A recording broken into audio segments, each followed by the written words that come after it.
la práctica.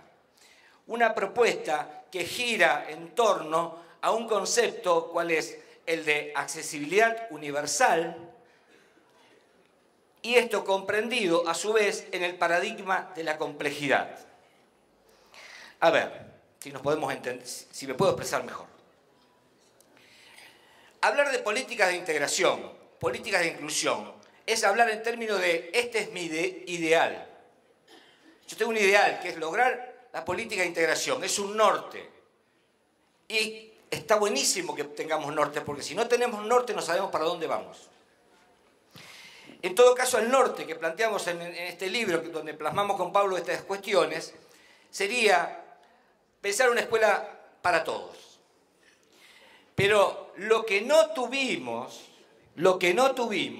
son herramientas para trabajar en las instituciones educativas, en el aula, etcétera, que nos permita caminar hacia ese norte.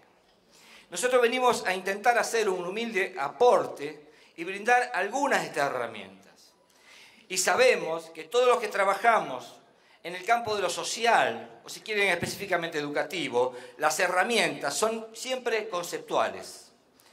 Creemos que el concepto de accesibilidad universal es una herramienta muy útil. No me gusta la palabra útil, pero me sale otra ahora, permítanmela.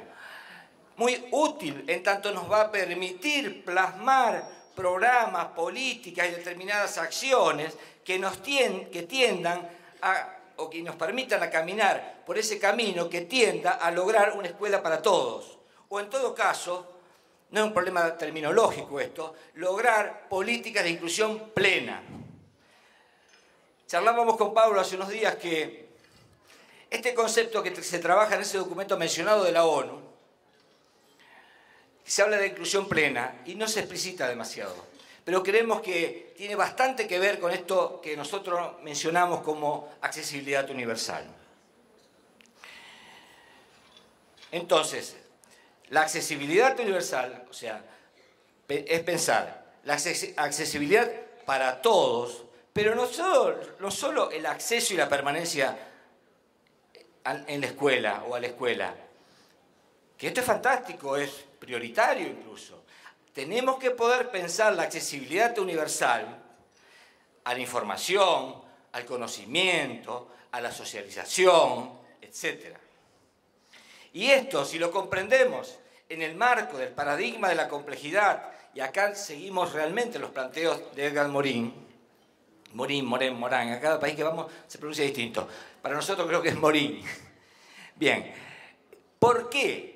Porque nos permite dejar de mirar por el agujero de la cerradura, cuál es posicionarnos en el paradigma de la simplicidad y tener una mirada panorámica que nos permita reconocer las múltiples dimensiones que se ponen en juego en cada construcción o producción de un fenómeno educativo, la pluricausalidad, las interrelaciones entre estos, pensar a lo largo del contexto y a lo ancho de la trama que se está generando. O sea, si nosotros miramos por el agujero de la cerradura, pensamiento de la simplicidad, generalmente monolineal, monocausal, lineal, etc. Para que nos entendamos. ¿Vieron cuando estamos en el aula y hay un problema de aprendizaje, una cuestión, una escena violenta? ¿Qué hacemos? Tomamos el acto. ¿Qué pasó? Tratamos de resolver ahí. Miramos por el agujero de la cerradura. Claro, si hay un proceso de aprendizaje. Si hablamos del proceso, es porque no se aprende de la nada todo. Entonces, va a haber errores en el proceso, seguro. Si no se le aprendería de la nada todo, hablaríamos de acto. Entonces, si miramos solamente al alumno, va a haber problemas de aprendizaje. Si miramos solamente al docente, va a haber problemas de enseñanza. Desde la complejidad, el alumno, el docente, cualquier otra dimensión, estructural, coyuntural, o sea, política, económica, social, cultural, institucional, pedagógica, etcétera, etcétera, son dimensiones que se complementan y que nos permiten un acceso y una comprensión del fenómeno mucho más acabado, mucho más aproximado, y eso nos va a permitir, a su vez, o nos va a dar la posibilidad de plantear estrategias, proyectos, distintas instancias donde podamos intervenir en forma más precisa porque conocemos mejor el fenómeno y las causas del mismo, sino generalmente actuamos sobre el efecto. Entonces, tenemos que pasar, entendemos nosotros, desde una lógica de la frontera, una lógica excluyente, hacia una lógica de la accesibilidad universal. Tenemos que caminar hacia la construcción de espacios sin fronteras, si bien nacemos en un mundo minado de fronteras. Fronteras orgánicas, étnicas, sociales, culturales, institucionales, etc. Con adentro y afuera, integrados y desintegrados, incluidos y excluidos, alumnos con problemas, alumnos sin problemas de aprendizaje, por ejemplo. Pero tenemos que trabajar en la construcción de estos nuevos espacios, espacios que no excluyan y en todo caso espacios que contengan, espacios sin fronteras. Tenemos que trabajar en el reconocimiento de las diferencias sociales, culturales, subjetivas, en el reconocimiento de los límites, y cuando hablamos de límites nos referimos a los límites orgánicos, limitaciones que tenemos que reconocerlas. Tenemos que valorar las diferencias y los límites desde la positividad. Tenemos que pararnos en las fortalezas y no equiparar diferencia y déficit, y partir nuestras intervenciones de la diferencia entendida como déficit. Una vez nos dijo una maestra, y lo digo con el mayor de los respetos, porque todos estamos aprendiendo en este proceso, y bastante por suerte, porque hay cambios realmente importantes. Tengo un niño diferente. No hay niños diferentes, hay diferencias, no es lo mismo. No podemos meter el juicio de valor acá. Son diferencias, somos distintos, nada más que eso. Y eso puede ser una riqueza a la hora de trabajar en el aula. Entonces, la lógica de la accesibilidad propone de este modo la construcción de bases para el sostenimiento de espacios sociales, la construcción de bases para el sostenimiento de espacios institucionales, donde la equiparación de los derechos sea posible. En este marco, la existencia de la diferencia deja de ser considerada como un signo negativo, deja de equipararse diferencia con déficit. Entonces, ante la primera dificultad que podamos tener, por ejemplo, en el proceso de conocimiento, si el recurso inmediato se sostiene en la intervención de un agente externo, integrador, por ejemplo, o en acciones tendientes a la inclusión o a la integración, hemos de estar condenando a este estudiante o a este grupo de estudiantes y ubicándolo al margen de dicho proceso.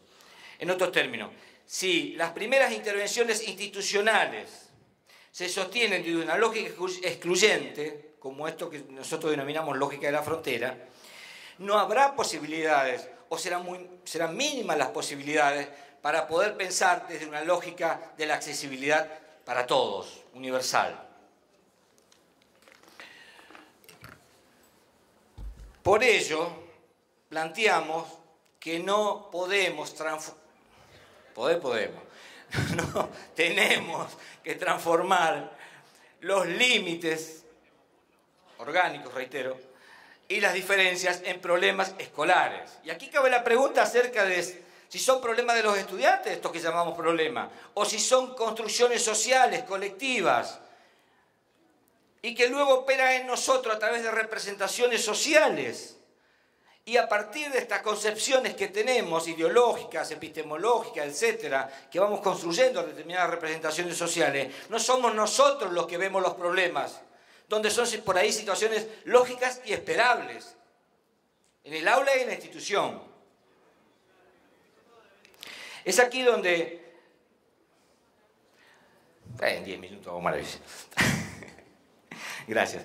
Es aquí donde se impone la pregunta acerca de la génesis, de cómo se surgen estas diferencias y principalmente de cómo hacemos o cómo se realiza este proceso de transformación de las diferencias que les equiparamos al déficit de la lógica de la frontera a la construcción de problemas escolares.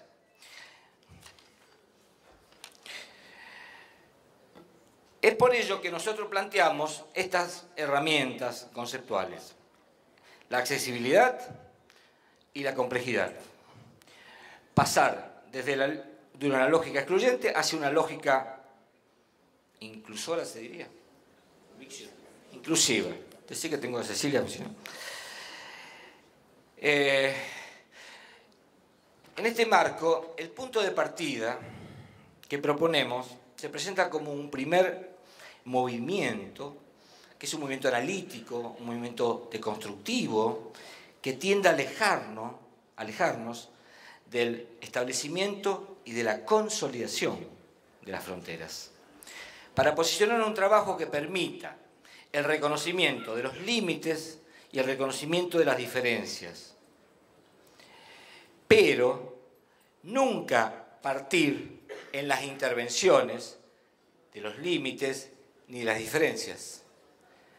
Si alguien es ciego, reconozcamos que tenemos un alumno ciego. Pero no podemos partir en nuestras intervenciones del hecho de que sea ciego, desde la imposibilidad, de la limitación, sino partir de las fortalezas que él tiene. O sea, el límite opera con una suerte de doble movimiento, ¿no? Por un lado, nos hace visible y nos presenta la limitación, y a la vez que habilita un potencial de posibilidades, que es el trabajo a partir de las fortalezas que cada estudiante que tenga una diferencia, que tenga determinadas diferencias sociales, culturales y demás, con lo esperable y demás, pero en realidad es solamente distinto, diferente, poder comprender eso y partir desde sus fortalezas. Entonces, mi pensamiento es por el tiempo, ¿no? Solamente sé que están cansadísimos.